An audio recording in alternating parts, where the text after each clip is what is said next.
everybody, my name is Heather, aka Alia.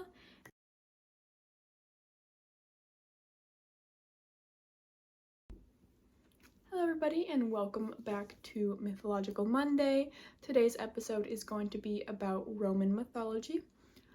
So Roman mythology is actually pretty well known, and so you probably might know that it's pretty similar to Greek mythology, which I already did a video about.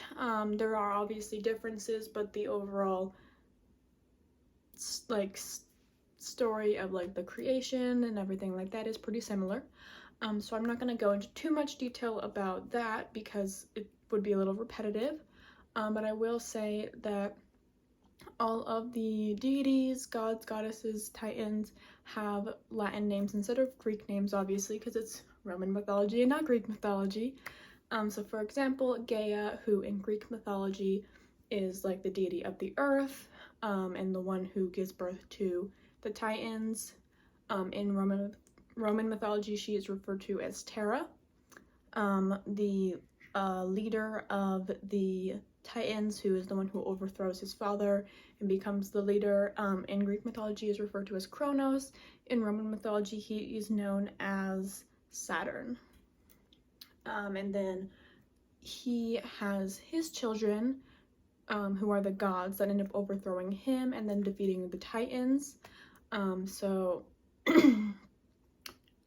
in Roman mythology, these gods are Jupiter, who is the god of lightning, who is the one who initiates the overthrow of Saturn, and he's the one who, like in Greek mythology, he's the equivalent of Zeus, who fed, and in Greek mythology Kronos, but in Roman mythology Saturn, the drink to make him throw up his children, the other gods and goddesses.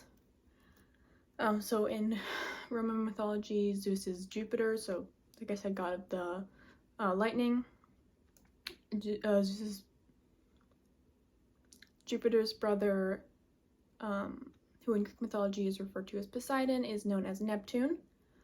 And then the other of the big three brothers in Greek mythology, Zeus, Poseidon, and Hades. In Roman mythology, obviously Jupiter and Neptune, and then Hades is referred to as Pluto. Some of the other equivalents or different Latin names, instead of Aphrodite, they refer to the goddess of love as Venus. Instead of Ares, they refer to the god of war as Mars. Instead of Hermes, they refer to the messenger god as Mercury. Instead of Hephaestus, they refer to the god of the metalsmiths and everything like that. They refer to him as Vulcan. So as you probably noticed, a lot of the equivalent Latin names for these gods and goddesses are planet names. And that's kind of a pattern in Roman mythology, is that a lot of the gods and goddesses are referred to by what we now know as the names of the planets in our solar system.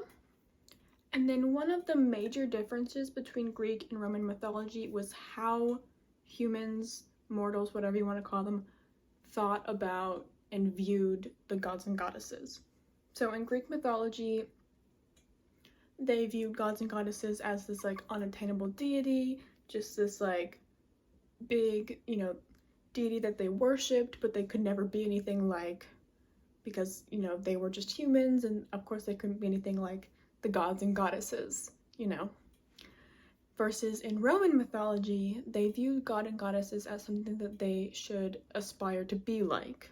So in a sense, they kind of worked to be more like these gods and goddesses that they believed in and that they worshipped.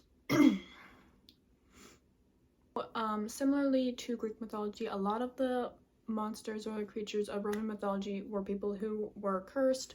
They do have Medusa. They also have what has happened in late Greek mythology. Medusa was joined by two of her sisters, and they became known as the Gorgons. They also have that in Roman mythology. Some unique beliefs for Roman mythology monsters, some that I found really interesting, include what's known as the cinnamon bird.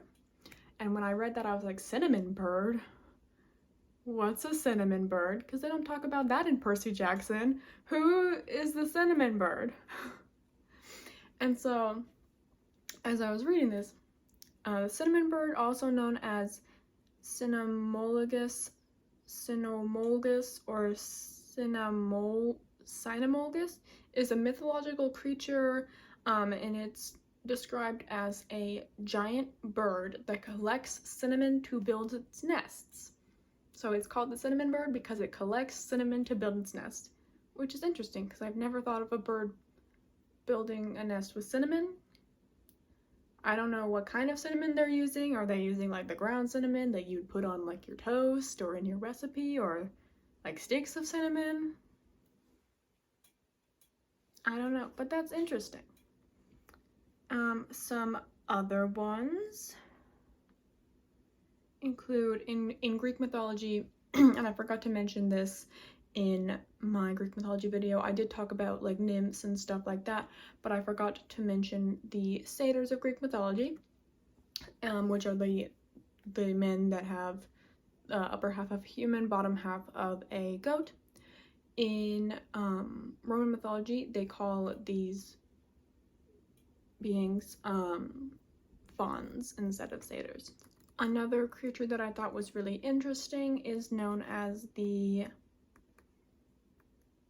monoceros, and it has the body of a horse, the head of a stag without the antlers, so it's like the head of a stag but it doesn't have the antlers, the feet of an elephant, and the tail of a wild boar. It also has one black horn in the middle of its forehead. And then this monoceros in modern day is often just referred to as a unicorn, but obviously a unicorn is just like a horse with a horn, so it's a little bit more simplified than in original Roman mythology. Because, you know, when you think of a unicorn, you don't really think of like elephant feet. I don't know, maybe unicorns do have big elephant feet. I'm not one to judge. They also have the crocata, which is a mythological dog wolf, and it's linked to the hyena and said to be a deadly enemy of men and dogs. So it's like a combination of like a dog and a wolf, and it is just aggressive. Sometimes it's referred to as a combination between a dog and a wolf, hence it being known as a dog wolf. But sometimes people say that it's a combination of a lion and a hyena. So there's different interpretations of what the crocata looks like. Alrighty, that is kind of a little bit of a brief overview of Roman mythology. Like I said, I didn't want to go too much into like intense detail about like the creation or any like myths or things like that, because a lot of them are similar to Greek mythology and I didn't want to just kind of make the same video with different names.